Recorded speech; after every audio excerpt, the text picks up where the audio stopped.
Hi friends, welcome to Harish academy.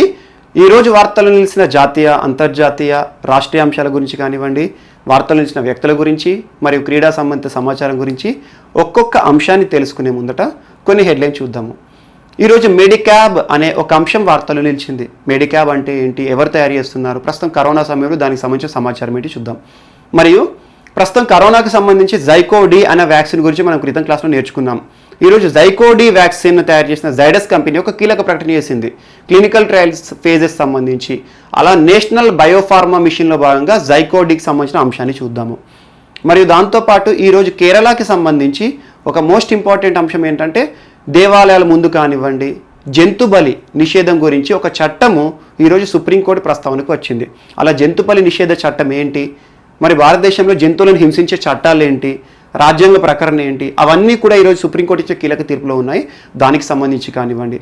మరి west Bengal రాష్ట్రం విషయానికి వస్తే ఈరోజు నాబార్డ్ ఆంఫన్ తుఫాన్, ఇటీవల ఆంఫన్ తుఫాన్ అనే వార్తలు తెలుసు మనకి. ఆంఫన్ తుఫాన్ ద్వారా దెబ్బతిన్న ప్రాంతాలు వెస్ట్ బెంగాల్లో వాటిని అభివృద్ధి చేయడానికి రూరల్ ఇన్ఫ్రాస్ట్రక్చర్ డెవలప్మెంట్ ఫండ్ కింద నిధులు కేటాయిస్తుంది. దానికి సంబంధించిన అంశం కానివ్వండి. మరియు కోల్కతా నుండి అగర్తలా వరకు ఒక కార్గో షిప్ అనేది భారతదేశం నుండి ప్రారంభమైంది వయా బంగ్లాదేశ్. దానికి సంబంధించిన విషయాలు కానివ్వండి.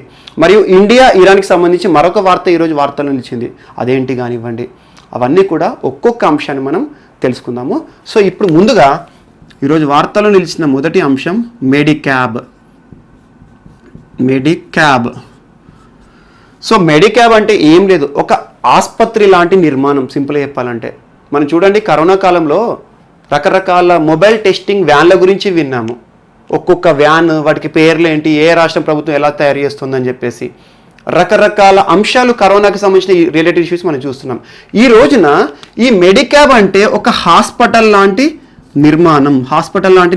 సింపుల్గా ఇందులో ఏం చేస్తారు, ఎక్కువగా కరోనా కేసెస్ వస్తున్న ప్రాంతంలో ఒక నిర్మాణాన్ని ఎస్టాబ్లిష్ చేస్తారు, ఒక హాస్పిటల్ లాంటి నిర్మాణం.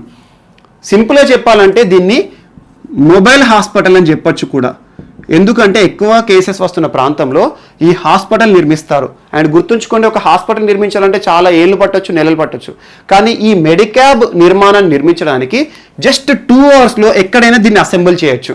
తీసుకొస్తారు, డైరెక్ట్గా ఫిట్ చేస్తారు. సింపుల్గా చెప్పాలంటే ఆ నిర్మాణం ఏం చేస్తుంది, ఆ పర్టికులర్ ఏరియాలో కరోనాకి సంబంధించిన టెస్టులను చేస్తుంది. కోవిడ్ టెస్టులని, ఆర్టీపీసీఆర్ టెస్టులు కానివ్వండి. మరి దాంతోపాటు ఆ టెస్టుల బారిన పాజిటివ్ వచ్చిన వాళ్ళని ఐసోలేషన్ చేస్తుంది, ఐసోలేషన్ వార్డ్స్ ఉంటాయి. మరియు దాంతోపాటు ఐసోలేట్ చేసి మెడికేషన్ ట్రీట్మెంట్ ఇస్తుంది. సో ఇలా కోవిడ్కి సంబంధించి అన్ని అంశాలను కూడా చేయడానికి ఈరోజు మెడిక్యాబ్ అనే ఒక మొబైల్ హాస్పిటల్ లాంటిది. ఈరోజు ఇక్కడ మొత్తం 0 కేసు అని అనుకోండి, దీన్ని మళ్ళీ డిస్మాంటిల్ చేయొచ్చు, తీసుకొని పోయి వేరే దగ్గర పెట్టచ్చు. అలాంటి ఒక సులభతర హాస్పిటల్ నిర్మాణాన్ని ఈరోజు ఎవరు రూపొందించారంటే IIT Madras, Indian Institute of Technology అంటాం మనం, IIT Madras. So IIT Madras సంస్థ, దాని కింద ఉండే ఒక స్టార్టప్ కంపెనీ ఉంది. అదేంటంటే మాడ్యులస్ హౌసింగ్ అనే ఒక సంస్థ, మాడ్యులస్ హౌసింగ్. సో దీనికి సంబంధించి టెక్నాలజీ అంతా ఐఐటి మద్రాస్ ఇచ్చింది. అండ్ ఇంకోటి గుర్తుంచుకోండి, దీనిలో హాస్పిటల్ సంబంధించి ప్రత్యేక సౌకర్యాలు కానివ్వండి, మెడిసిన్కి సంబంధించిన రిలేటెడ్ ఇన్ఫర్మేషన్ కానివ్వండి, ఈ టెక్నాలజీ వాళ్ళకి తెలియదు. టెక్నాలజీ వాళ్ళకి ఏం తెలుస్తుంది, కేవలం ఎట్లా ఎస్టాబ్లిష్ చేయాలనే మాత్రమే తెలుస్తుంది. ఇక్కడ వరకు ఓకే. మరి ఇక్కడ పేషెంట్స్కి మెడిసిన్ కానివ్వండి, ఎలా టెస్టులు చేయాలి, దానికి సంబంధించి ఒక హాస్పిటల్ సౌజన్యం కూడా కావాలి కదా. అందుకోసము ఇది ఏ సంస్థతో ఒప్పందం చేసుకుంది అంటే Shri Chitra Tirunal Institute of Medical sciences.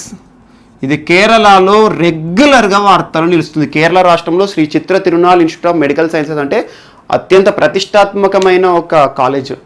So ఇటీవల కాలంలో ఇది కరోనాకు సంబంధించి రకరకాల పరిశోధనలు చేస్తుంది. కోవిడ్ మ్యాట్లను తయారు చేస్తుంది. మ్యాట్ అంటే ఏంటి, అవన్నీ కూడా మనం చూసాము. సో అలా శ్రీ చిత్ర తిరునాల్ మెడికల్ కాలేజ్ ఏమో ఈ ఎస్టాబ్లిష్ చేసిన హాస్పిటల్ ఏదైతే ఉంటుందో అందులో మెడిసిన్కి సంబంధించిన ఇన్ఫర్మేషన్ కానివ్వండి, ఎలాంటి వైద్య సిబ్బంది ఉండాలి, ఎలాంటి వైద్య పరికరాలు ఉండాలి అని కూడా చూస్తుంది. అలా ఒక టెక్నాలజీ సంస్థ, ఒక మెడికల్ కాలేజ్, ఈ రెండు కలిసి మెడిక్యాబ్ అనే ఒక పేరుతో ఈరోజు ఒక మొబైల్ హాస్పిటల్ లాంటి నిర్మాణం తీసుకొచ్చినాయి. సో ఇది ఒకటి మోస్ట్ ఇంపార్టెంట్. ఇప్పటి వరకు మనము కరోనాకి సంబంధించి మొబైల్ వ్యాన్లను చూసాము, ఎక్కడ పడితే అక్కడ టెస్టులు చేస్తే పోతాయి. అలా మొబైల్ వ్యాన్ అంటే ఒక ప్రాంతం నుండి ఒక ప్రాంతానికి పోతాయి. లేదా మనం 104, 108 లాంటి మొబైల్ సంచార వైద్యశాలలు చూసాము. కానీ ఇదేంటి, ఒక అసెంబ్లీ, ఒక ప్రాంతంలో నిర్మాణం జరిగిపోతుంది. విత్ ఇన్ 2 అవర్స్లో ఒక హాస్పిటల్ నిర్మాణం అయిపోతుంది. సో ఇలాంటి నిర్మాణాన్ని ఈరోజు మెడిక్యాప్ పేరుతో తీసుకొచ్చారు. ఇదొకటి మనకి మోస్ట్ ఇంపార్టెంట్, దీని గురించి రావచ్చు బిట్స్ కూడా. అండ్ నెక్స్ట్ ఈరోజు సెకండ్ టాపిక్, ఎలాగో మనం కేరళకు వచ్చాం కాబట్టి కేరళకు సంబంధించి ఇంకొక ఈరోజు వార్తలు తెలిసిన ఒక చట్టం గురించి చూద్దాం. అదేంటంటే కేరళ రాష్ట్ర ప్రభుత్వం 1968లో ఒక చట్టాన్ని తీసుకొచ్చింది. అండ్ గుర్తుంచుకోండి, కేరళ కమ్యూనిస్టు ప్రభుత్వానికి పెట్టిన పేరు, పెట్టిన కోట. సింపుల్గా చెప్పాలంటే భారతదేశంలో మొట్టమొదటి ప్రజాస్వామ్య ఎన్నికల ద్వారా కమ్యూనిస్టు ప్రభుత్వం ఏ రాష్ట్రంలో ఏర్పడింది అంటే కేరళలో, ప్రపంచంలో అని కూడా అనొచ్చు. సో అలాంటి కేరళలో ఇప్పుడు చూసినా కూడా మీకు కమ్యూనిస్టులే పరిపాలిస్తారు. సో కేరళలో కమ్యూనిస్ట్ సిద్ధాంతాలు ఎక్కువగా ఉంటాయి. అలా సెక్యులరిజం అనే అంశాన్ని ఎక్కువగా ఇంపోజ్ చేస్తారు. ఏ గుళ్ళకు కానివ్వండి అలాంటి వాటికి ప్రిఫరెన్స్ ఉండదు. సో సెక్యులరిజం కాన్సెప్ట్ మీద ఏం చేస్తారంటే, మనం హిందూ సిద్ధాంతాలు కానివ్వండి, ముస్లిమే కానివ్వండి, ఒక్కొక్క మతానికి ఒక్కొక్క సిద్ధాంతం ఉంటుంది. కానీ ఎగ్జాంపుల్ చెప్తాను, చాలా వరకు దేవాలయాల ముందు మనం జంతు బలి చేస్తూ ఉంటాము.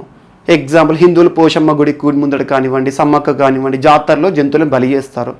అలా దేవుణ్ణి ప్రసన్నం చేయడానికి మూగ జంతువులను బలి ఇస్తారు అని చెప్పేసి కేరళలో ఒక చట్టాన్ని తీసుకొచ్చారు. అంతెందుకు ఇప్పుడు తెలంగాణలో బోనాలు ఉన్నాయి. బోనాలలో జంతువు ఒక బలి ఇస్తారు. జంతు బలిని ఎలా చేస్తారు? గావు పడతారు. గావు పట్టడం అంటే ఏంటి? బ్రతికున్న ఒక జంతువుని తలని మొండాన్ని రెండింటిని వేరు చేస్తారు. ఎలా? పళ్ళతో కొరికి అలా గావు పట్టడం అని వాటికి కొన్ని పేర్లు ఉంటాయి. సో ఇలాంటి మూగ జీవులను దేవుని పేరు మీద బలి ఇవ్వద్దు, ఆ బలి ఇచ్చిన జంతువుని మన సంతోషం కోసం వాడుకోవద్దు అని చెప్పేసి కేరళ రాష్ట్ర ప్రభుత్వం ఏం చేసిందంటే ఒక చట్టాన్ని తీసుకొచ్చింది. ఆ చట్టం ఇంపార్టెంట్. అదేంటంటే Kerala animals and birds sacrifice prohibition act 1968 1968లో తీసుకొచ్చిన ఈ చట్టం ఏం చెప్తుంది? ప్రొహిబిట్ చేస్తుంది దేన్ని? జంతు బలిని, ఎనిమల్స్ని త్యాగం చేయడం, జంతువులను త్యాగం చేయడం బలి చేయడం నిషేధిస్తుంది. సో జంతువులని, పక్షులను దేవుని పేరు మీద కానివ్వండి వాటిని బలి ఇచ్చేదాన్ని నిషేధించే చట్టం. అలా ఎవరు కూడా బలి ఇవ్వద్దు అని తీసుకొచ్చింది. ఈరోజు సుప్రీంకోర్టు దీన్ని ఎగ్జామిన్ చేయబోతోంది. అండ్ దీని గురించి ప్రస్తావిస్తే ఇంకొక చట్టాన్ని కూడా సుప్రీంకోర్టు చెప్పింది. అదేంటంటే, అండ్ గుర్తుంచుకోండి, ఇలాంటి చట్టాలు ఎందుకు తీసుకొస్తాయి రాజ్యాలు, ప్రభుత్వాలు అంటే మన రాజ్యాంగంలోని ఆదేశిక సూత్రాలు, ప్రభుత్వానికి ఇచ్చిన, రాష్ట్రాలకు ఇచ్చిన లేదా కేంద్రానికి ఇచ్చిన ఆదేశాలు, ప్రభుత్వాలు చేయాల్సిన పనులు, ఆదేశిక సూత్రాల్లోని ఆర్టికల్ 48లో అంతర్లీనంగా ఒక అంశం ఉంటుంది, జంతు బలి నిషేధం. ఈరోజు గోవధ నిషేధం అని చెప్పేసి వార్తల్లో ఉంటుంది కదా, ఆర్టికల్ 48 ఆధారంగానే. సో వ్యవసాయానికి ఉపయోగపడే జంతువులను బలి చేయకూడదని, అలాంటి బలిని నిషేధించాలని చెప్తాయి. సో ఈ ఆర్టికల్ ఆధారంగానే ప్రభుత్వాలు చట్టాలు తీసుకొస్తాయి ఆదేశిక సూత్రాల్లో భాగంగా. సో ఈరోజు 1960లో ఇంకొక చట్టాన్ని పార్లమెంట్ తీసుకొచ్చింది. అండ్ గుర్తుంచుకోండి, పార్లమెంట్ తీసుకొచ్చేది ఏదో ఒక రాష్ట్రానికి అమలు కాదు, దేశమంతా అమలు అవుతుంది. సో పార్లమెంట్ తీసుకొచ్చిన చట్టం ఏంటంటే ప్రివెన్షన్ ఆఫ్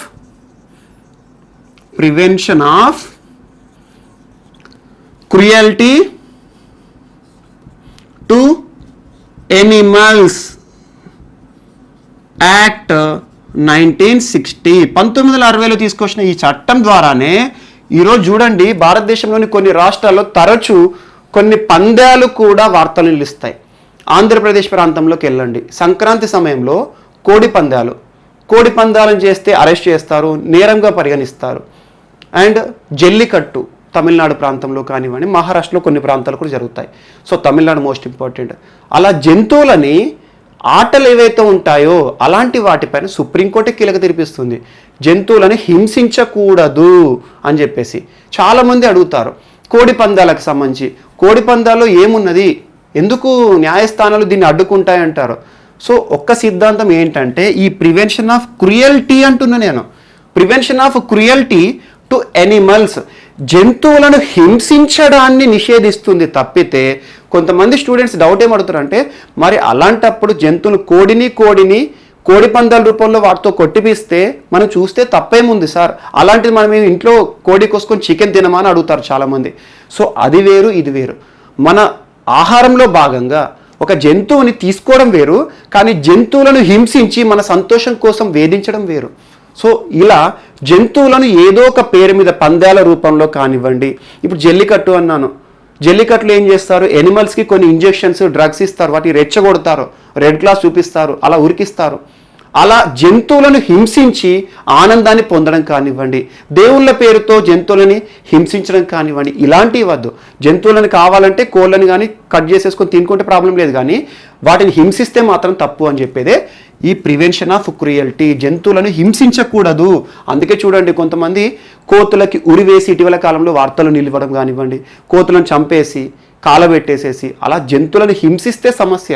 కానీ మేకల్ని గొర్రెలని వాటిని ఏవైతే ఉంటాయో మన తిండిలో భాగంగా, మన ఆహారంలో భాగంగా తీసుకుంటే తప్పు కాదు అని చెప్పేది ఈ చట్టం. సో ఈ రకంగా ఈ రోజున సుప్రీంకోర్టు 1968లో కేరళ రాష్ట్ర ప్రభుత్వం తీసుకొచ్చిన ఎనిమల్ క్రుయల్టీకి సంబంధించి Kerala animals birds sacrifice prohibition act ఏదైతే ఉందో దాన్ని ఎగ్జామిన్ చేస్తోంది, దాన్ని సమర్పిస్తోంది. సింపుల్ చెప్పాలంటే సమర్థిస్తుంది కూడా. ఎందుకంటే జంతువులని దేవుని పేరు మీద బలి చేయకూడదు అని చెప్పేది ఈ చట్టం. ఇది ఒక చట్టం వార్తలు నిలిచింది, దీని గురించి ప్రస్తావించాను. అండ్ దీనిపైన ఫర్దర్ సుప్రీంకోర్టు జడ్జిమెంట్స్ ఏమొస్తాయో మనం చూడాలి. అండ్ నెక్స్ట్ ఈ రోజున ఇంకొక అంశం, వెస్ట్ బెంగాల్. వెస్ట్ బెంగాల్లో రెండు ఉన్నాయి.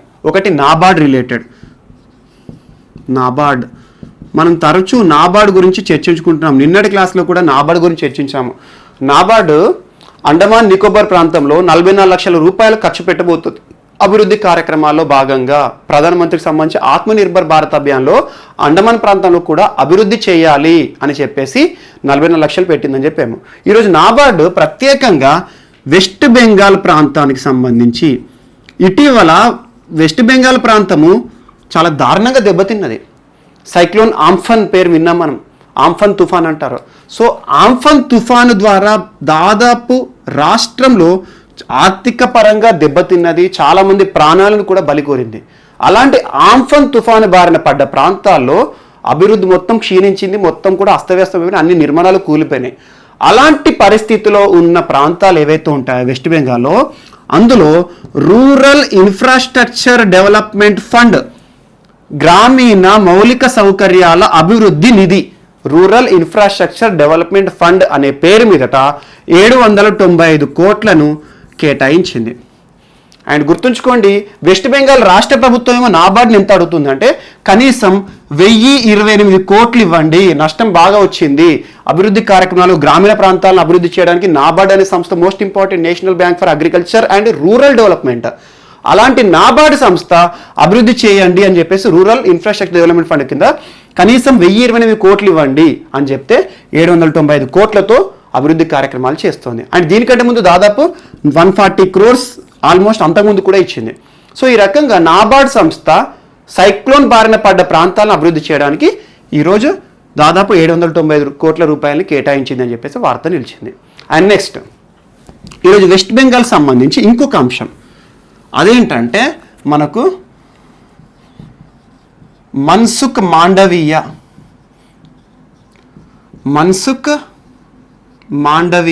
ఎవరి మన్సుఖ్ మాండవీయ? కేంద్ర షిప్పింగ్ శాఖ మంత్రి, ministry of shipping, ship yards అంటే కేంద్ర నౌకాయాన శాఖ మంత్రి. ఇతను ఏం చేశాడంటే భారతదేశంలో సింపుల్గా చూడండి, మనకు ఇండియాలో ఈ ప్రాంతంలో వెస్ట్ బెంగాల్ ఉంటుంది, ఇటు పక్కన మళ్ళీ కొన్ని ఈశాన్య రాష్ట్రాలు ఉంటాయి. వెస్ట్ బెంగాల్ బంగ్లాదేశ్ ఉంటుంది, బంగ్లాదేశ్ చుట్టుపక్కన కూడా భారతదేశంలోని రాష్ట్రాలు ఉంటాయి, ఈశాన్య రాష్ట్రాలు. సో ఇది బంగ్లాదేశ్ అంటే బంగ్లాదేశ్ చుట్టుపక్కల మన భారతదేశ రాష్ట్రాలు ఉంటాయి, ఈశాన్య రాష్ట్రాలు. దానికి సంబంధించి ఈ ప్రాంతాలతో కమ్యూనికేట్ అవ్వడానికి ఇక్కడ నుండి ఇప్పుడు సింపుల్ చెప్తాను, ఎగ్జాంపుల్ చెప్తున్నా, యాక్యురేట్ కాదు. ఇది బంగ్లాదేశ్ అనుకోండి, ఇది ఇండియన్ స్టేట్స్ అనుకోండి, ఇవన్నీ కూడా. సో ఈ ప్రాంతం నుండి ఈ ప్రాంతానికి వెళ్ళాలి అంటే ఇక్కడి నుండి ఇక్కడికి రావాలి, ఆటోమేటిక్గా డిస్టెన్స్ అనేది పెరిగిపోతుంది. సో ఇప్పుడు ఏం చేయాలి, ఈ ప్రాంతం నుండి డైరెక్ట్ మధ్యలో ఉన్న బంగ్లాదేశ్ నుండి వెళ్ళామనుకోండి, చాలా ప్రాంతాలు కనెక్షన్ అనేది తగ్గిపోతాయి. అంటే మనకి ట్రాన్స్పోర్టేషన్ కాస్ట్ కానివ్వండి ఏదైనా తగ్గిపోతుంది. అందుకోసం ఏం చేయాలి, వెస్ట్ బెంగాల్ ప్రభుత్వాలతో ఒప్పందాలు చేసుకోవాలి. ఒప్పందం చేసుకుంటే మన నుండి ఇక్కడ ఏవైతే ఉంటాయో సముద్ర మార్గం నుండి వెళ్ళేటివి కానివ్వండి, భూమి మార్గం నుండి వెళ్ళేటివి కానివ్వండి, ఏవైనా కూడా మనం బంగ్లాదేశ్ నుండి బంగ్లాదేశ్ నుండి పోతే చౌక ధరల్లో ట్రాన్స్పోర్టేషన్ జరుగుతుంది, మనకు వారికి సంబంధాలు కూడా ఉంటాయి. అలా వెళ్ళుకున్నది మన వాళ్ళకి టోల్ కానీ ఏదైనా కూడా చెల్లిస్తే వాళ్ళకు మనకు మ్యూచువల్గా బెనిఫిట్ అవుతుంది. సో ఇలాంటివి భారతదేశానికి సంబంధించి ఇటీవల షిప్పింగ్కి సంబంధించి ఒక అంశం వార్తలు నిలిచింది. అదేంటంటే కోల్కతా పోర్ట్ నుండి అగర్తల ఎక్కడండి? త్రిపుర. మన చాలామందికి ఏంటంటే అన్ని రాష్ట్రాల రాజధానులు ఈజీగా గుర్తుంటాయి, కానీ ఈశాన్య రాష్ట్రాల రాజధానుల పేర్లు కన్ఫ్యూజ్ అవుతారు చాలామంది. అవి చదువుకోండి, అకౌంట్ ఎక్కువగా బిట్స్ వస్తాయి. 7 సిస్టర్స్ అంటారు. సో కోల్కతా నుండి అగర్తల ప్రాంతానికి షిప్పింగ్ మార్గంలో పంపడానికి ఒక కార్గో అంటే మనకి ట్రాన్స్పోర్టేషన్ ఆఫ్ గూడ్స్. సింపుల్గా ఒక షిప్, భారతదేశంలోనే మొట్టమొదటి షిప్ ఇప్పుడు ఇది. ఎందుకంటే ఈ అంశాల విషయంలో ఒక షిప్ని ప్రారంభించాలనుకున్నారు. అలా కోల్కతా నుండి మీరు మ్యాప్ ముందర పెట్టుకొని చూడండి, మీరు మ్యాప్ చూస్తే మీకు అర్థమవుతుంది. కోల్కతా నుండి అగర్తల వరకు పోవాలి అంటే మధ్యలో బంగ్లాదేశ్ ఉంది, బంగ్లాదేశ్ పోర్ట్ ఉంది. సో ఇప్పుడు మనం ఏం చేయాలి? ఆటోమేటిక్గా కోల్కతా నుండి అగర్తల ఇట్లా పోతే సింపుల్గా మనకు దగ్గర అవుతుంది రెండు ప్రాంతాల మధ్యలో. లేదంటే ఇదంతా తిరిగిపోవాల్సి వస్తుంది. అంటే బంగ్లాదేశ్తో ఒక ఒప్పందం చేసుకుంది సింపుల్గా, మెమోరాండమ్ ఆఫ్ అండర్స్టాండింగ్. మా యొక్క సరుకులని మా యొక్క రాష్ట్రానికే, భారతదేశ రాష్ట్రం ఇది భారతదేశమే, కానీ మధ్యలో విదేశం ఉంది ఇక్కడ. సో మీ నుండి వెళ్ళడానికి అనుమతులు కావాలని ఇటీవల కాలంలో ఒక ఒప్పందం చేసుకుంది. అందులో భాగంగా కేంద్ర నౌకాయాన శాఖ మంత్రి మన్సుఖ్ మాండవీయ గారు ఈ రోజున ఒక నౌకని ప్రారంభించారు. అది కార్గో షిప్. అది ఎక్కడికి అంటే కోల్కతా నుండి అగర్తల త్రిపుర వరకు. ఎక్కడి నుండి అంటారు? వయా ఎయిర్పోర్ట్ అంటారు.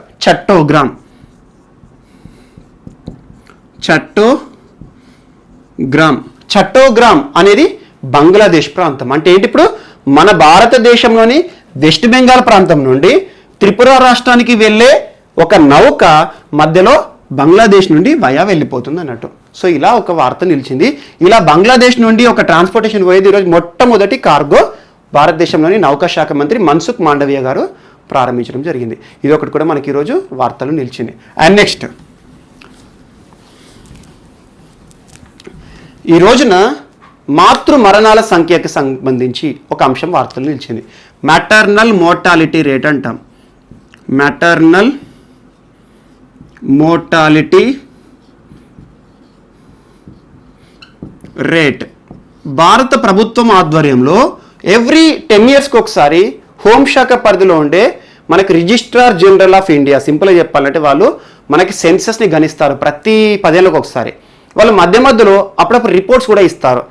ఇన్ఫాంట్ మోర్టాలిటీ రేట్ గురించి, మార్టాలిటీ రేట్ గురించి, మాటర్నల్ మోర్టాలిటీ గురించి.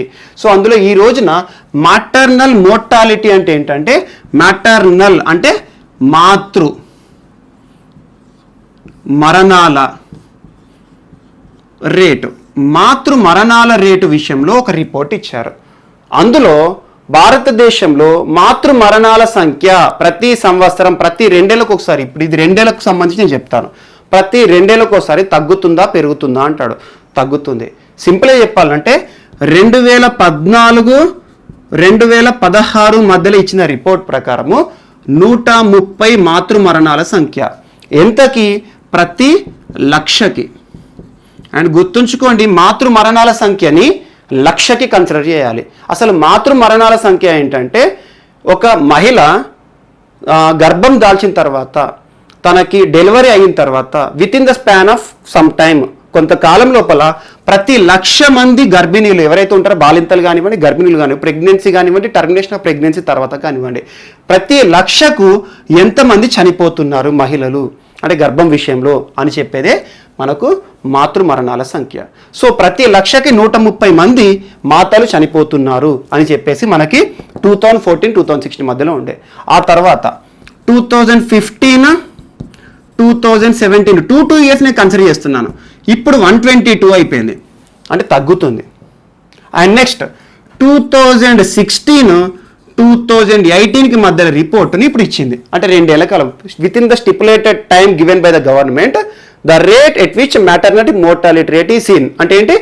ఒక పర్టికులర్ టైం లోపల ప్రతి 1,00,000కి ఎంతమంది చనిపోతున్నారు అనేదే మాతృ మరణాల సంఖ్య. అలా 2016-18 మధ్యలో 113 మంది చనిపోతున్నారు. మార్టాలిటీ రేట్ అనేది ఇండియాలో ఉంది అని చెప్పేసి ఒక రిపోర్టు ఇవ్వడం జరిగింది.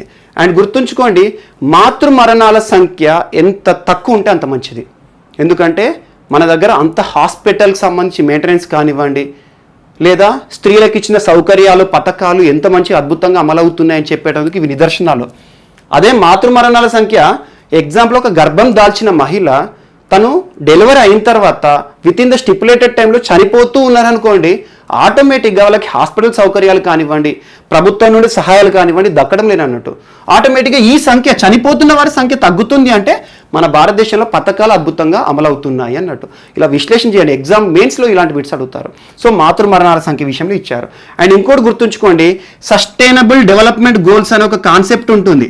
సుస్థిర అభివృద్ధి లక్ష్యాలు. అంతకుముందు మిలీనియం డెవలప్మెంట్ గోల్స్ ఉండే, అవి 2000 నుండి 2015 వరకు ఉండే. ఇప్పుడు సస్టైనబుల్ డెవలప్మెంట్ గోల్స్ టార్గెట్ 2015 నుండి 2030 వరకు 17 లక్ష్యాలు పెట్టుకున్నారు. పర్యావరణం గురించి అన్ని లక్ష్యాలు ఉంటాయి, పేదరికం గురించి. అందులో 3.1 అనే ఒక పాయింట్లో మాతృ మరణాల సంఖ్య గురించి ఉంటుంది. ఎంత మాతృ మరణాల సంఖ్యని ప్రపంచం అటెండ్ చేయాలి, ఎంతకి రావాలి అని చెప్పేసి. అలా ప్రతి లక్షకి 70 అటెండ్ కావాలి. 70 కంటే తక్కువ ఉండాలి కానీ ఎక్కువ ఉండకూడదు, అది మనం పెట్టుకునే టార్గెట్. సో ఈ రకంగా 2030 వరకు దీన్ని 70 కంటే తక్కువగా తీసుకురావాలి. ఈ రకంగా ప్రస్తుతం మాతృ మరణాల సంఖ్యలో అత్యధికంగా అస్సాం ప్రాంతంలో ఉన్నారు. ఈ రిపోర్ట్ ప్రకారం 215. తెలుగు రాష్ట్రాల విషయానికి వస్తాను. తెలంగాణ విషయానికి వస్తే 63 మాతృ మరణాలు, ఆంధ్రప్రదేశ్ విషయానికి వస్తే 65. అంటే ఆటోమేటిక్గా మన వాళ్ళు అద్భుతంగానే పనిచేస్తున్నారు అన్నట్టు. అండ్ కేరళ, ఇందాక చెప్పాను, కేరళ అంటేనే సోషలిస్టిక్ సిద్ధాంతాల ఆధారంగా పనిచేస్తుంది. సోషలిస్టిక్ సిద్ధాంతాలు అంటే ఏంటి, సింపుల్గా చెప్పాలంటే ప్రజలకి కావాల్సిన కనీస అవసరాలు తీర్చడం. అందుకే చూడండి, హ్యూమన్ డెవలప్మెంట్ ఇండెక్స్లో ఎక్కువ కేరళ, తమిళనాడు రాష్ట్రాలు ముందుంటాయి. ఎందుకంటే వాళ్ళకి ఇన్ఫ్రాస్ట్రక్చర్, పెద్ద పెద్ద ఫ్లైఓవర్స్, పెద్ద పెద్ద ఎస్కలేటర్స్, వాళ్ళ మీద కోరికలు పెట్టుకోరు. వాళ్ళు ఏమైనా ఉంటే పేదరికాన్ని తగ్గిస్తున్నామా, అన్ఎంప్లాయ్మెంట్ తగ్గిస్తున్నామా అని చెప్పే అలాంటి కారణాల మీద ఉంటాయి. అక్కడ ఏంటంటే పెద్ద పెద్ద పెద్ద పెద్ద మనకు మేడలు మిద్దెలు కనబడవు, ప్రజలు సుఖ సంతోషాలుగా ఉండే రాష్ట్రాలు అన్నట్టు. అలాంటి కేరళలో 43 చాలా తక్కువగా ఉంది అన్నట్టు. సో ఈ రకంగా కేరళలో అభివృద్ధి సాధించింది, మిగతా రాష్ట్రాల్లో వృద్ధి పైన కాన్సన్ట్రేట్ చేస్తున్నాయి. సో అభివృద్ధి వేరు, వృద్ధి వేరు. సో అభివృద్ధి సాధించిన రాష్ట్రాల్లో ఇలాంటి పాయింట్స్, మ్యాటర్నల్ మోర్టాలిటీ రేట్లు, ఇన్ఫాంట్ మోర్టాలిటీ రేట్లు, ఇవి అద్భుతంగా ఉంటాయి. అదే వృద్ధి సాధించిన రాష్ట్రాల్లో ఇలాంటివి ఎక్కువగానే ఉంటాయి. సో ఇదొకటి మనకి ఇంపార్టెంట్. మాతృ మరణాల సంఖ్యని ప్రతి 1,00,000 మందికి తీసుకుంటాము. అదే మనకి యుఎన్, ఐక్యరాజ్య సమితి, WHO ఆధారంగా మాతృ మరణాల సంఖ్యని ఎట్లా చెప్తారంటే, ప్రెగ్నెన్సీ కానీ termination of pregnancy after 42 days కానివ్వండి, అలాంటి సమయంలో ఎంతమంది ప్రతి 1,00,000కి చనిపోతున్నారు విత్ ఇన్ ద స్టిపులేటెడ్ టైంలో అని చెప్పేసి యావరేజ్గా తీస్తారు. సో అలా యావరేజ్గా 2 years ఇప్పుడు తీసుకున్నాం మనం. సో ఈ రకంగా వచ్చింది. అంటే దీన్ని బట్టి అంటే భారతదేశంలో మాతృ మరణ, ఇప్పుడు అనాలిసిస్ క్వశ్చన్స్ అడుగుతారు ఎగ్జామ్లో, భారతదేశంలో మాతృ మరణాల సంఖ్య రాను రాను తగ్గుతుందా పెరుగుతుందా అంటారు. తగ్గుతుంది. సో అదొకటి మనకి ఇంపార్టెంట్. అలా కొన్ని పథకాలు కేంద్ర ప్రభుత్వం స్టార్ట్ చేసిన పథకాలు ఉన్నాయి. ఎగ్జాంపుల్ చెప్తాను. జనని సురక్ష యోజన, జనని సురక్ష యోజన. నెక్స్ట్ మనకి లక్ష్య గైడ్లైన్స్ అంటారు, లక్ష్య గైడ్లైన్స్. ఎగ్జాంపుల్ రాష్ట్రాల విషయానికి వస్తే మనకి తెలంగాణలో కేసీఆర్ కిట్. అండ్ గుర్తుంచుకోండి, ఏపీ తెలంగాణ సమయాన్ని బట్టి ఏదో ఒక పథకాన్ని ఎగ్జాంపుల్ తీసుకుంటున్నాను. ఓన్లీ తెలంగాణ అని, ఓన్లీ ఏపీ అని లేదు. ఎగ్జాంపుల్గా తెలంగాణలో స్టార్ట్ చేసిన ప్రభుత్వంది పథకం పాతదైంది అనుకోండి, పాతది ఏది ఉంటే అది తీసుకుంటున్నాను. సో ఎగ్జాంపుల్ కేసీఆర్ కిట్ అనేది ఉంటుంది. కేసీఆర్ కిట్ యొక్క ఉద్దేశం ఏంటి, మనకి హాస్పిటల్లో మనకి డెలివరీస్ని పెంచాలి, ఇన్స్టిట్యూషనల్ డెలివరీస్ని పెంచాలి. ఇన్స్టిట్యూషనల్ అంటే ఏంటి, హాస్పిటల్కి వచ్చారనుకోండి ఆటోమేటిక్గా ఎడ్యుకేటెడ్ డాక్టర్స్ ఉంటారు, ఆటోమేటిక్గా వాళ్ళు ఇచ్చే ట్రీట్మెంట్ బాగుంటుంది. అటు ఇన్ఫాంట్ మోర్టాలిటీ రేట్ ఉండదు, ఇటు మ్యాటర్నల్ మోర్టాలిటీ రేట్ ఉండదు. అలా ఇన్స్టిట్యూషనల్ డెలివరీస్ని పెంచే వాటిపైన ప్రభుత్వాలు కాన్సన్ట్రేట్ చేయాలి. అలాగే పథకాలు అనేవి అమలు చేస్తాయి. సో ఇవి కొన్ని ఎగ్జాంపుల్. సో ఈ రకంగా అదే గ్రామీణ ప్రాంతాల్లో అనుకోండి, శాస్త్రీయ పద్ధతిలో కాకుండా అశాస్త్రీయ పద్ధతిలో మంత్రస్థానంలో అంటారు, వాళ్ళు డెలివరీ చేస్తారు. సో అలా శిశువు కానీ మాత కానీ చనిపోతారు. అలా ఏది జరిగినా మనకి ప్రమాదమే. ఇన్ఫాంట్ బతకాలి, మాత బతకాలి. సో ఈ రకంగా ఒక రిపోర్ట్ అనేది ఇటీవల వచ్చింది. అండ్ నెక్స్ట్ ఈరోజు వార్తలు నిలిచిన ఇంకొకటి ఇండియా ఇరాన్ సంబంధించి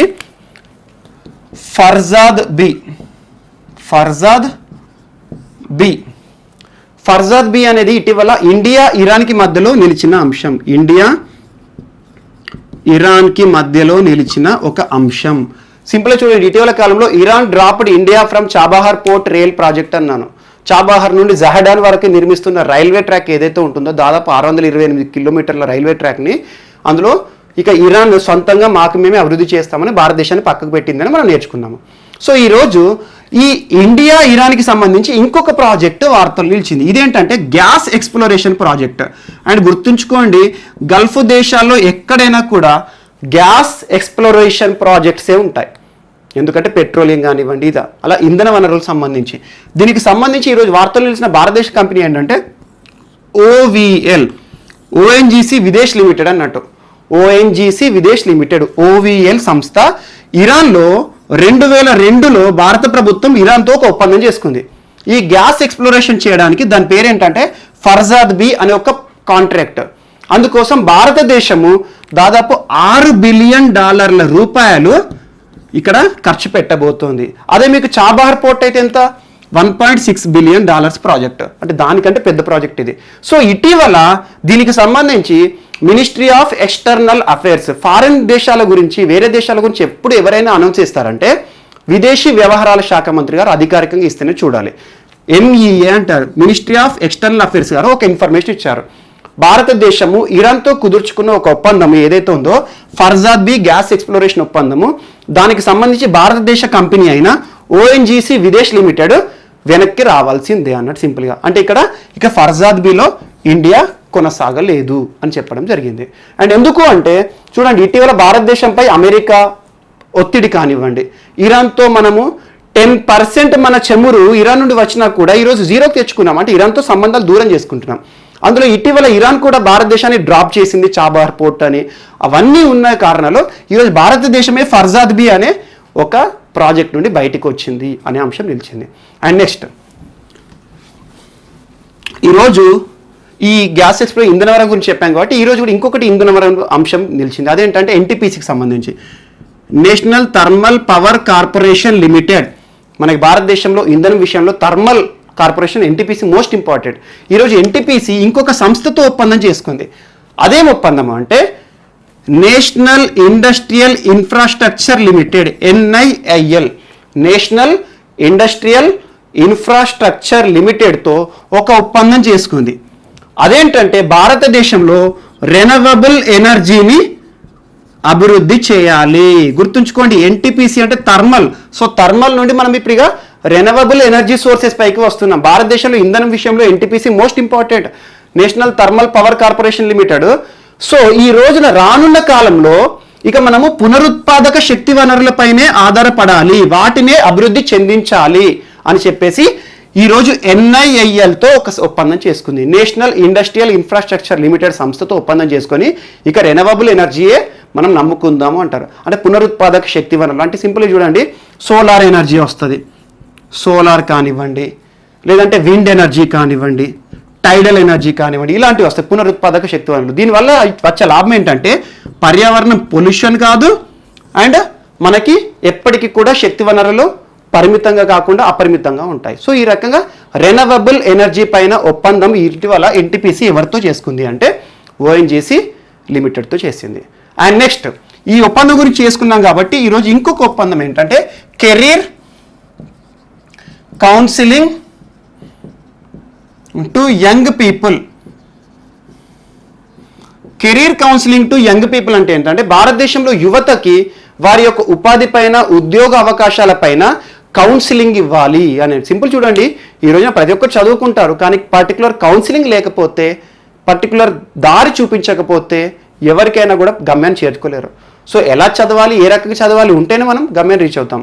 సో ఈ రోజున యువతకి ఎలాంటి కెరీర్కి సంబంధించిన కౌన్సిలింగ్లు ఇవ్వాలి, ఏ రకంగా ఇవ్వాలి అని చెప్పేసి ఒక కెరీర్ కౌన్సిలింగ్ ప్రాజెక్టు పైన 2 సంస్థలు ముందుకు వచ్చి ఒప్పందం చేసుకున్నాయి. సో అదేంటంటే UNICEF and SAP, UNICEF India, United Nations International Children's Fund and SAP, ఈ 2 సంస్థలు కూడా భారతదేశంలో యువతకి కెరీర్ పైన అవకాశాల గురించి మరియు కెరీర్ పైన టెక్నికల్ అవేర్నెస్ గురించి, అలా టెక్నికల్ ఎడ్యుకేషన్ పైన అవగాహనలు ఇవ్వడానికి career counselling to young people అనే ఒక మెమరాండంని చేసుకున్నాయి. ఇది కూడా ఈరోజు మనకి ఒకటి most important topic. And next,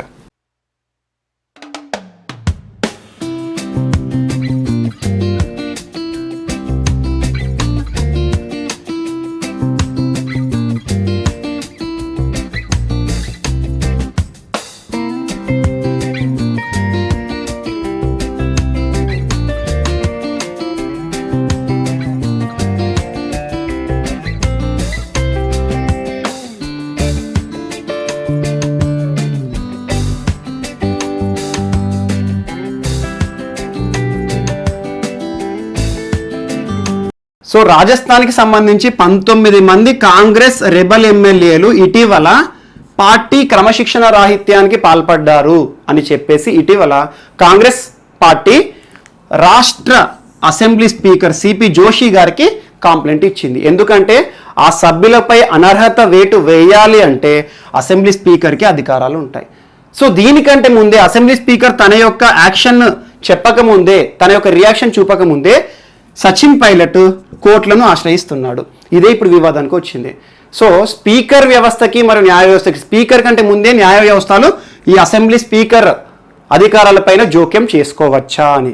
and అందులోనే స్పీకర్ కొంత టైం ఇచ్చారు. జూలై 17 లోపల మీ యొక్క అంశాలను ప్రస్తావించండి, మీపై అనర్హత వేటు వేయబోతున్నాము, ఎందుకు వేయద్దో మీరు చెప్పండి అని చెప్పడం జరిగింది. ఈ లోపలనే న్యాయస్థానంలో పోయింది.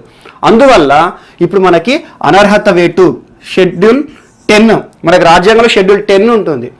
సో షెడ్యూల్ 10 దేనికి సంబంధించిందంటే మనకు యాంటీ డిఫెక్షన్కి సంబంధించి కానివ్వండి, అంటే పార్టీ ఫిరాయింపులకు సంబంధించి, ఒక క్రమశిక్షణ రాహిత్యానికి సంబంధించి కానివ్వండి, అలా ఒక అభ్యర్థి ఒక పార్టీ పైన గెలిచి వేరే పార్టీలోకి జంప్ అవ్వడానికి కానివ్వండి, ఇదంతా కూడా ఖండిస్తుంది.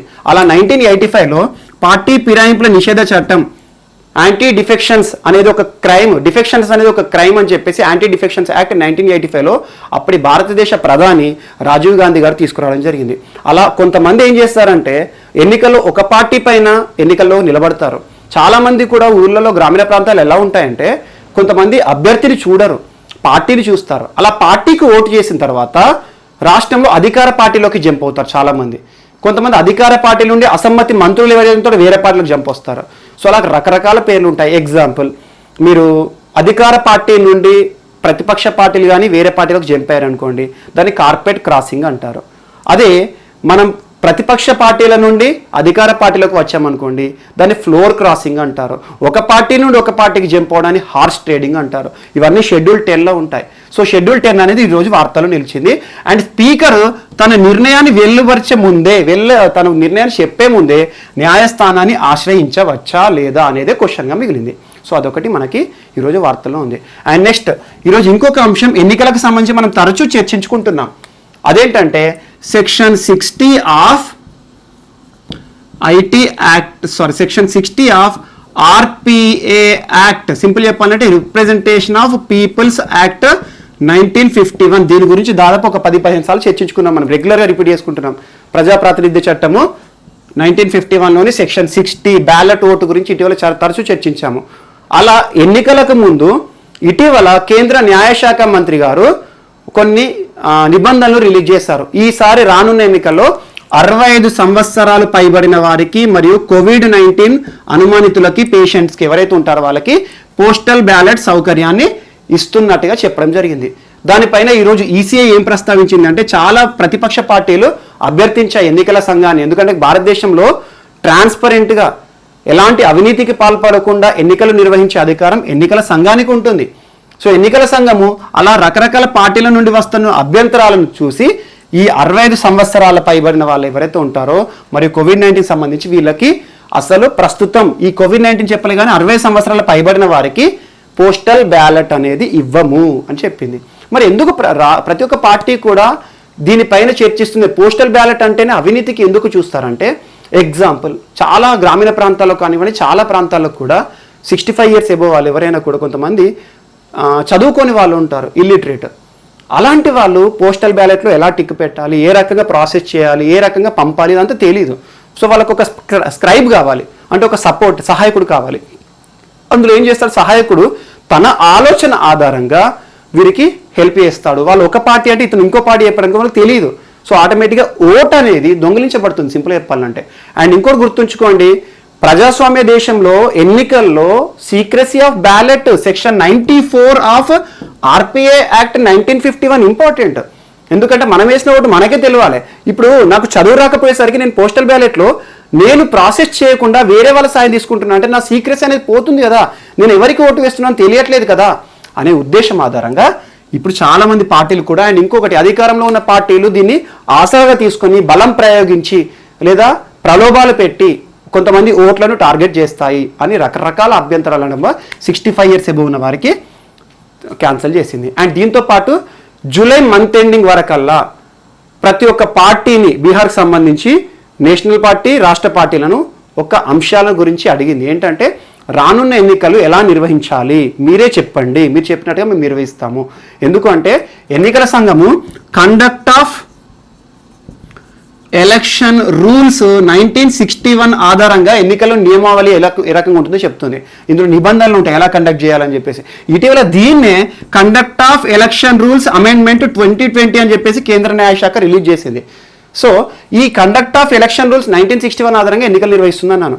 అలా ఇటీవల ఒక పార్టీ ఎన్నికల ముందు ఎంత ఖర్చు పెట్టాలి, ఒక అభ్యర్థి ఎంత ఖర్చు పెట్టాలి, ఎన్ని రోజులు క్యాంపెయినింగ్ చేయాలి అని విధి విధానాలన్నీ కూడా ఉంటాయి.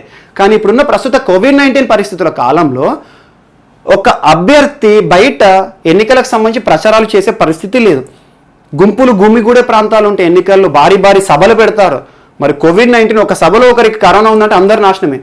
సో ఇలాంటి పరిస్థితుల్లో మాస్కులు లేకుండా ఇవన్నీ పరిస్థితుల్లో ఎన్నికలు ఎలా నిర్వహిస్తే బాగుంటుంది అని అందరు పార్టీలకు లేఖ రాసింది. మీ యొక్క నిర్ణయాలు మాకు చెప్పండి, దాని ఆధారంగా ఆలోచిస్తాం. ఎందుకంటే రానున్న నవంబర్ 29 వరకల్లా బీహార్లో ఎన్నికలు జరగాలి. ఇదొక అంశం కూడా ఈరోజు మనకి అంశం ఉంది. నెక్స్ట్, ఈరోజు ఆర్టిఫిషియల్ ఇంటెలిజెన్స్ అనేది ఎంత ప్రపంచాన్ని ఏలుతుందో మనకు తెలుసు, కృత్రిమ మీద. దీని గురించి కూడా మనం ప్రతి ఒక్క ఎక్విప్మెంట్ నేర్చుకున్నప్పుడు ఇది ఏఐ బేస్డ్ ఎక్విప్మెంట్ అని, కోవిడ్-19 సంబంధించి ఆర్టిఫిషియల్ ఇంటెలిజెన్స్ అద్భుతంగా వాడుతున్నారు. ఈ రోజున విద్యా వ్యవస్థలో కూడా CBSE, central board of secondary education, మనం దీనికి సంబంధించి ఇటీవల వివాదాలు చిక్కుకుంది. ఆ వివాదం కూడా చెప్పాను. ఇటీవల కోవిడ్-19 సంబంధించి అకాడమిక్ టైం అనేది తగ్గుతుంది కాబట్టి అకాడమిక్ ఇయర్కి సిలబస్ 30% కోత విధిస్తున్నట్టుగా సిబిఎస్ఈ ప్రకటించింది. కానీ ఆ 30%లో సెక్యులరిజం, డెమోక్రసీ, ఫెడరలిజం, భారతదేశ మౌలిక సూత్రాల్లో ఉండే మోస్ట్ ఇంపార్టెంట్ అంశాలని కట్ చేసినందుకు చాలామంది విమర్శించారు. సో అలా కూడా మనం చర్చించాము. ఈరోజు సిబిఎస్ఈ ఐబిఎం సంస్థతో ఒప్పందం చేసుకుంటుంది. దేనికి సంబంధించి? ఇదేమో ఎడ్యుకేషన్, ఇదేమో technology, international business mission software దిగ్గజం కంపెనీ. సో ఈ రెండింటి మధ్యలో దేని గురించి ఒప్పందం అంటే ఆర్టిఫిషియల్ ఇంటెలిజెన్స్ పైన రానున్న విద్యార్థులు ఎవరైతే ఉంటారో రానున్న ఎడ్యుకేషన్లో అకాడమిక్ ఇయర్లో ఆర్టిఫిషియల్ ఇంటెలిజెన్స్ సిలబస్ని పెడతాము. దానికి సంబంధించి సిలబస్ రూపకల్పన కానివ్వండి, విధి విధానాలు కావాలి అంటే ఒక టెక్నికల్ ఎడ్యుకేషన్ దిగ్గజం, టెక్నికల్ సంబంధించి ఒక దిగ్గజ సంస్థతో ఒప్పందం చేసుకోవాలి. అందుకే ఈరోజు సిబిఎస్ఈ మరియు ఐబిఎం రెండు కూడా ఒప్పందం ఏంటంటే అకాడమిక్ ఇయర్లో ఆర్టిఫిషియల్ ఇంటెలిజెన్స్ దాని యొక్క సిలబస్ రూపకల్పన, దాని యొక్క ప్రాక్టికల్ కానివ్వండి ఏదున్నా కూడా గైడ్లైన్స్ కోసం వీళ్ళ సాయం తీసుకుంటున్నారు. అలా ఇది కూడా ఈరోజు ఒక ఒప్పందంలో ఉంది. సో ఈరోజు ఇది సెకండ్ ఒప్పందం. ఒకటేంటి, మనకి ఇందాక చూసాము, ఒకటి మనకి ఎన్టీపీసీ అన్నాను, NTPC national thermal power corporation and national investment infrastructure limited fund limited, NIIFL, national investment infrastructure fund limited సంస్థ. ఇవేమో రెనవబుల్ ఎనర్జీ కోసము ఏ రకంగా చేయాలి, భారతదేశంలో రానున్న కాలంలో రెనవబుల్ ఎనర్జీ ఇంపార్టెంట్ అని చెప్పేసి. ఇంకోటేమో ఎడ్యుకేషన్ సంబంధించి సిబిఎస్ఈ అండ్ ఐబిఎం. ఈ రెండేమో ఆర్టిఫిషియల్ ఇంటెలిజెన్స్ ఎడ్యుకేషన్ రిలేటెడ్గా, ఒకటి ఇంధన వనరులకి, ఒకటి ఎడ్యుకేషన్. ఈ రెండు ఒప్పందాల గురించి కూడా చూసుకోండి. So most important. And next, ఈరోజు ఇండియా విత్ ఇంటర్నేషనల్ రిలేషన్లో ఇజ్రాయిల్తో ఇంకొక ఒప్పందం చేసుకుంది, ఇండియా ఇజ్రాయిల్తో. అదేంటంటే చూడండి, మనకు ప్రస్తుతం లాక్డౌన్ కాలంలో చాలా వరకు సైబర్ క్రైమ్స్ నడుస్తున్నాయి. ఇటీవల కాలంలో కూడా మనం చూసాం ఒక మీమ్స్ ఏంటంటే, ఒక అబ్బాయి తన ఆన్లైన్ క్లాస్లో భాగంగా వింటున్నాడు, క్లాస్ అయిపోయిన తర్వాత ఏదో ప్రాసెస్లో తను ఒక లింక్ క్లిక్ చేసేసరికి ఓటీపీ అడిగేసి ఆ ఓటీపీ ఎంటర్ చేసే వరకు అకౌంట్లో మొత్తం డబ్బులు పోయాయని. ఇవి సైబర్ క్రైమ్స్ అంటారు. మనకు తెలియకుండా మనకు కొన్ని క్రైమ్స్ జరుగుతాయి, ముఖ్యంగా టెక్నాలజీ, ఐటీ రిలేటెడ్ ఇష్యూస్. అలా మన అకౌంట్ నుండి డబ్బులు పోవడం, ఇలాంటి సైబర్ నేరాలను అడ్డుకట్ట వేయడానికి మనం ఒక 4 days బ్యాక్ ఒక అంశం నేర్చుకున్నాం. సైబర్ అని తెలంగాణ గవర్నమెంట్ ప్రారంభించింది, తెలంగాణ డీజీపీ మహేందర్ రెడ్డి గారని. ఈ రోజున భారతదేశము ఇజ్రాయిల్ సైబర్ క్రైమ్స్ పైన అవగాహన కోసము, సైబర్ క్రైమ్స్ నిర్మూలించడానికి ఒక ఒప్పందం, సైబర్ ఒప్పందం ఒకటి చేసుకుంది. సో ఆ రకంగా ఇండియా విత్ ఇజ్రాయెల్ టెక్నాలజీ అనేది ఇప్పుడు వాడబోతున్నారు. అలా భారతదేశం నుండి ఒక సంస్థ, ఇజ్రాయెల్ నుండి ఒక సంస్థ ఒప్పందం చేసుకున్నాయి. భారతదేశం విషయానికి వస్తే మనకి India computer emergency response team, CERT in అంటారు, సెర్ట్ ఇన్. ఇజ్రాయెల్ విషయానికి వస్తే ఇజ్రాయెల్ నేషనల్ సైబర్ డైరెక్టరేట్, ఇది ఇజ్రాయెల్ సంస్థ, ఇది ఇండియా సంస్థ. అంటే సింపుల్గా చెప్పాలంటే భారతదేశానికి సంబంధించి ministry of information technology simple చెప్పాలంటే. సో ఈ రెండు సంస్థల మధ్యలో భారత ప్రభుత్వానికి ఇజ్రాయెల్ ప్రభుత్వానికి మధ్యలో సైబర్ క్రైమ్ల విషయంలో ఏ రకంగా విధి విధానాలు రూపొందించాలని చెప్పేసి ఒక ఒప్పందం జరిగింది. ఇది కూడా ఈరోజు మనకి మోస్ట్ ఇంపార్టెంట్. అండ్ నెక్స్ట్ ఈరోజు ఉత్తరాఖండ్ తరచూ వార్తలు నిలుస్తుంది. మనం కూడా చూడండి, ఉత్తరాఖండ్ సంబంధించి డెహ్రాడూన్ క్యాపిటల్, కానీ రెండవ రాజధాని గైర్సన్ అయిందని నేర్చుకున్నాము గడిచిన నెల లోపలనే. అండ్ నెక్స్ట్ ఉత్తరాఖండ్లో బయోడైవర్సిటీ పార్క్ అని చెప్పాము, హల్ద్వానీ ప్రాంతంలో జరిగిందని. ఈరోజు ఉత్తరాఖండ్లో స్మృతి వన్ అనే ఒక పేరుతో చెట్లు నాటే కార్యక్రమాన్ని, సింపుల్గా చెప్పాలంటే ఉత్తరాఖండ్లో చెట్లు నాటే కార్యక్రమానికి ఉత్తరాఖండ్ రాష్ట్ర ప్రభుత్వం పిలుపునిచ్చింది. సింపుల్గా చెప్పాలంటే ఈరోజు ఉత్తరాఖండ్ ముఖ్యమంత్రి త్రివేంద్ర సింగ్ రావత్ రాష్ట్రంలో హరేలా పండుగ గురించి మాట్లాడాడు. హరేలా ఫెస్టివల్ అంటారు. మీరు చూడండి, కొన్ని ఫెస్టివల్స్ ఇంపార్టెంట్. హరేలా ఫెస్టివల్ గురించి ప్రస్తావించారు. ఉత్తరాఖండ్కి సంబంధించి తరచూ వార్తలు నిలుస్తుంది కాబట్టి ముఖ్యమంత్రి పేరు గుర్తుంచుకోండి, త్రివేంద్ర సింగ్ రావత్, ప్రస్తుతం ఉత్తరాఖండ్ ముఖ్యమంత్రి. ఇటీవల ఉత్తరాఖండ్కి సంబంధించి ఒక ప్రసిద్ధ నాయకుని జ్ఞాపకార్థం జీత్ సింగ్ నేగి ఆ నాయకుడు తన జ్ఞాపకంగా స్మృతి వన్ అనే ఒక నిర్మాణానికి శంకుస్థాపన చేస్తారు. స్మృతి వన్ అంటే సింపుల్గా చెప్పాలంటే ఫారెస్ట్ రిలేటెడ్ ఇష్యూ. స్మృతి వన్ ఇనాగ్రేట్ చేస్తూ రాష్ట్రంలో హరేలా పండుగ గురించి ప్రస్తావించారు. హరేలా పండుగ ఏ రాష్ట్రాల్లో జరుగుతుంది అంటారు? ఉత్తరాఖండ్లో జరుగుతుంది అండ్ హిమాచల్ ప్రదేశ్లోని కొన్ని ప్రాంతాల్లో కూడా జరుగుతుంది. ఉత్తరాఖండ్లో సంవత్సరానికి 3 సార్లు జరుగుతుంది హరేలా పండుగ. సో ఒకసారి చైత్ర మాసంలో అని, ఒకసారి శరద్ మాసంలో అని, ఒకసారి ఇప్పుడు కామన్గా మాన్సూన్ సీజన్లో హరేలా ఫెస్టివల్ అని జరుగుతూ ఉంటాయి. సో హరేలా పండుగ ఇటీవల ప్రారంభమైంది. హరేలా అంటే సింపుల్ చెప్పాలంటే గ్రీనరీ రిలేటెడ్, హరితం అంటాము. సో గ్రీన్ రిలేటెడ్ ఇష్యూ అంటే సింపుల్ చెప్పాలంటే హరేలా దీనికంటే చెట్లు నాటడానికి ప్రతి ఒక్కరికి అవగాహన కల్పిస్తుంది, చెట్ల పైన ప్రీతి అనేది. సో ఈ రకంగా ఉత్తరాఖండ్లో మనకి చెట్లు నాటే కార్యక్రమం కింద హరేలా ఫెస్టివల్ సందర్భంగా ప్రతి సంవత్సరం కూడా మాన్సూన్ ఆరంభమైన తర్వాత హరేలా పండుగని అద్భుతంగా నిర్వహించుకుంటారు. అలా సంవత్సరానికి 3 సార్లు నిర్వహించుకుంటారు, కానీ ఇది మాన్సూన్ సీజన్లో నిర్వహించుకునే హరేలా పండుగ. సో రాష్ట్రంలో 3.5 లక్షల చెట్లు నాటి ఈ కార్యక్రమాన్ని ప్రారంభించడం జరిగింది. అలా ఉత్తరాఖండ్లో ఇటీవల హరేలా అనే ఒక పండుగ అంశం నిలిచింది. అది దేనికి సంబంధించింది, ఏ రాష్ట్రం అంటారు? అండ్ చూడండి, ఉత్తరాఖండ్కి సంబంధించి చరిత్రలో చాలా చెట్లకు సంబంధించిన ఉద్యమాలు ఉన్నాయి. చిప్కో ఉద్యమం అంటాం మనం. చిప్కో అంటే ఆ చెట్లను హత్తుకోవడము. అలా చిప్కో ఉద్యమంలో Sunderlal Bahuguna most important. So అలా చిప్కో ఉద్యమం లాంటివి ఇలాంటి ఏవైతే ఉంటాయో వాటి గురించి కూడా ఇక్కడ మీరు లింక్ చేసుకోండి. సో హరేలా పండుగ చెట్లకు సంబంధించింది. మాన్సూన్ సెషన్ ప్రారంభమైన తర్వాత వరి కానివ్వండి, ఆ ప్రాంతంలో ఏ పంటలైనా కూడా వేసుకోవడానికి, మరి చిన్న చిన్న శాప్లింగ్స్ చెట్లు నాటడానికి అనుకూల సమయం అని చెప్పేసి హరేలా పండుగని జరుపుకుంటారు అద్భుతంగా. ఆ హరేలా పండుగ ఉత్తరాఖండ్లోను మరి హిమాచల్ ప్రదేశ్లోని కొన్ని ప్రాంతాల్లోనూ జరుగుతూ ఉంటాయి. అండ్ నెక్స్ట్ ఈరోజు కేంద్ర మానవ వనరుల శాఖ మంత్రి మనకి రమేష్ పోఖ్రియాల్ గారు తరచూ వార్తలు నిలుస్తున్నారు. రమేష్ పోఖ్రియాల్ గారు ఇటీవల రకరకాల ఎక్విప్మెంట్స్ రిలీజ్ చేస్తున్నారు, వర్చువల్గా రిలీజ్ చేస్తూ ఉన్నారు. సో కేంద్ర మానవ వనరుల శాఖ మంత్రి గారు రమేష్ పోఖ్రియాల్ గారు ఒక కార్యక్రమాన్ని ప్రారంభించారు. అదేంటంటే మనకి నిష్తా అంటే national initiative for school heads and teachers holistic advance meet అన్నాడు. సింపుల్ చెప్పాలంటే టీచర్ అండ్ స్కూల్స్ హెడ్స్కి సంబంధించి నిష్తా అనే ఒక ప్రోగ్రామ్ని ప్రారంభించారు, వర్చువల్గా ప్రారంభించారు. ఇది దేనికి సంబంధించిందంటే ఆంధ్రప్రదేశ్కి సంబంధించి దాదాపు 1200 రీసోర్సెస్ రిలేటెడ్గా ఇష్యూ ఇది. అంటే ఏంటంటే ఒక నిష్తా ప్రోగ్రామ్ ఏంటంటే స్కూల్ టీచర్స్కి అండ్ హెడ్స్కి సంబంధించి ఒక ప్రోగ్రామ్ని ప్రారంభించడం జరిగింది. దీనికి సంబంధించి విధి విధానాలు ఏంటంటే సింపుల్గా చెప్పాలంటే ఆన్లైన్ రిలేటెడ్ ఎడ్యుకేషన్ సంబంధించింది. దీనికి సంబంధించి మనకి ఎన్సీఆర్టీ ఇన్వాల్వ్ అవుతుంది దిశ ప్రోగ్రాంలో భాగంగా. అవన్నీ కూడా మనకి ఇక్కడ ఉంటాయి. బట్ నిష్తా ప్రోగ్రామ్ అనేది ఏ రాష్ట్రానికి సంబంధించి ఇటీవల కేంద్ర మానవ వనరుల శాఖ మంత్రిగా రిలీజ్ చేశారంటారు. అండ్ నెక్స్ట్ దాని యొక్క యాక్రోనిమ్ ఏంటి అంటారు. యాక్రోనిమ్ అంటే ఇది ఒక పద రూపంలో చదువుతున్నాము. సో ఇది ఒకటి మనకి national initiative for school heads teachers holistic advance meet అనే ఒక నిష్ఠా ప్రోగ్రామ్ని ఈరోజు రిలీజ్ చేయడం జరిగింది. అదొకటి కూడా మనకు ఇంపార్టెంట్. అండ్ నెక్స్ట్, సో మన నెక్స్ట్ టాపిక్ ఏంటంటే ఈరోజు భారతదేశానికి సంబంధించి పేదరికం విషయంలో ఒక రిపోర్ట్ అనేది వచ్చింది. దేనికి సంబంధించి అంటే గడిచిన కొంతకాలంగా భారతదేశంలో పేదరికం అనేది తగ్గుతోంది, పేదవర్గం తగ్గుతోంది, సో పేదల సంఖ్య తగ్గుతోందని చెప్పేసి ఇటీవల 2005-06 నుండి 2015-16 మధ్యలో భారతదేశంలో దాదాపు 27.30 కోట్ల మంది పేదరికానికి దూరం అయ్యారు. అంటే ఇది భారత ప్రభుత్వం సంతోషించాల్సిన విషయమే.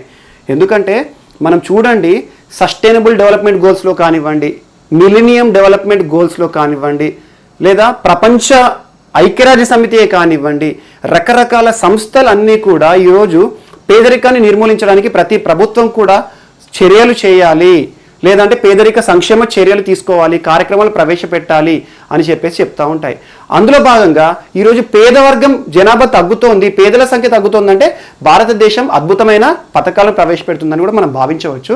సో ఇటీవల UNDP మనకు తెలుసు ప్రతి సంవత్సరం కూడా HDI హ్యూమన్ డెవలప్మెంట్ ఇండెక్స్ అనే ఒక రిపోర్ట్ వస్తుంది. సో పేదరికానికి సంబంధించి గడిచిన 2005-2006 మధ్యకాలంలో నుండి 2015-2016 మధ్యకాలంలో భారతదేశంలో దాదాపు 27.30 కోట్ల మంది పేదరికానికి దూరం అయ్యారు అని చెప్పేసి రిపోర్ట్ వచ్చింది. ఈ రిపోర్ట్ని United Nations Development Programme UNDP మరియు ఆక్స్ఫర్డ్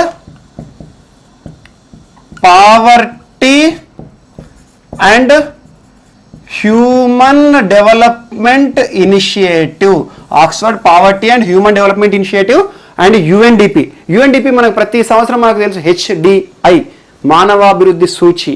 అంటే ఒక్క దేశంలో మానవాభివృద్ధి సూచి మంచి ర్యాంకు సాధించింది అంటే ఆ దేశంలో సంక్షేమ చర్యలు అద్భుతంగా ఉన్నాయి అన్నట్టు. అలా మానవాభివృద్ధి సూచిలో లిటరసీ కానివ్వండి, లేకపోతే లైఫ్ ఎక్స్పెక్టెన్సీ రేట్ కానివ్వండి, ఇలాంటి అంశాలను తీసుకొని ఒక 2-3 అంశాలను తీసుకొని రిపోర్ట్ అనేది UNDP ఇస్తుంది.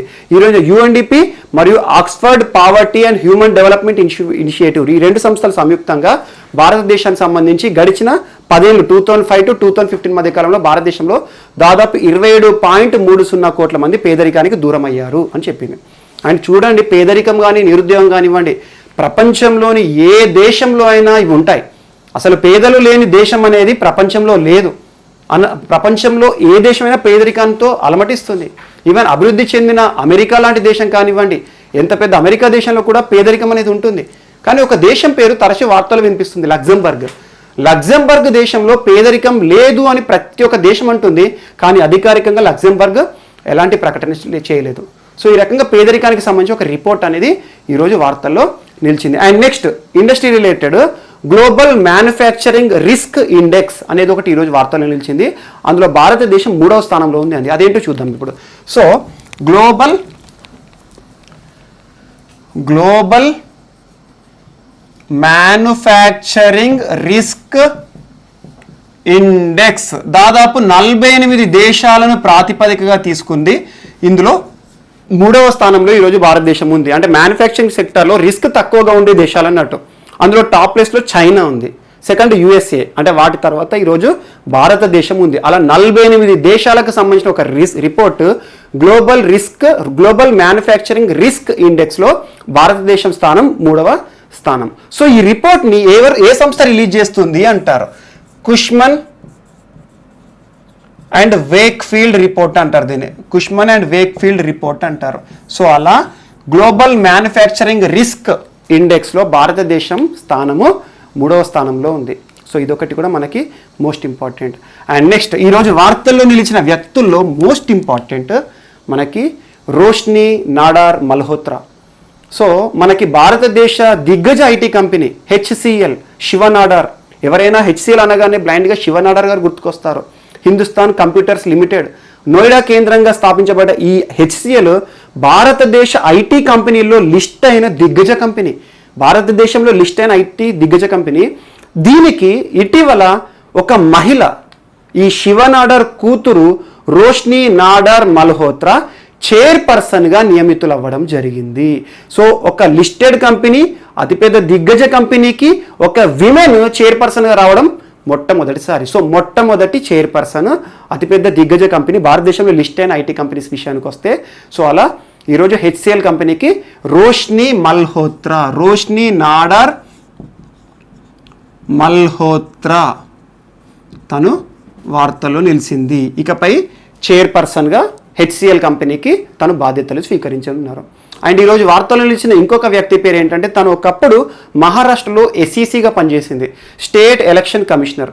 మహారాష్ట్ర రాష్ట్ర ఎన్నికల సంఘంగా పనిచేసిన రిటైర్డ్ అధికారి, ఐఏఎస్ అధికారి ఈ రోజున మరణించడం జరిగింది. తన పేరు నీలా Satyanarayanan.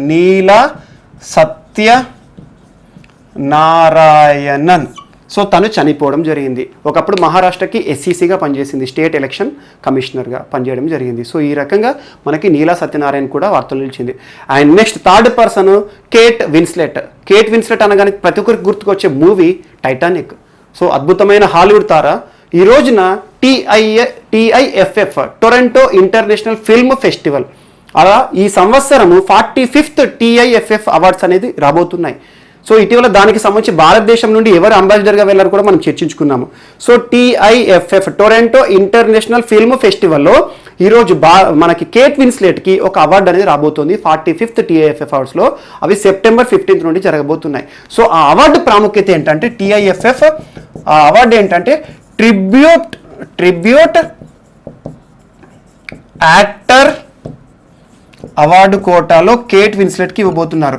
Tribute actor award 45th TIFF అవార్డ్స్లో ఎవరికి దక్కింది అంటారు. So Kate Winslet